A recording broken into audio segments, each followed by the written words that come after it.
how to add your own music on TikTok.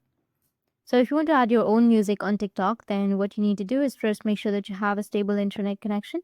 After that, open your TikTok application. Now after opening your TikTok, you need to go with the bottom middle, which has that plus icon.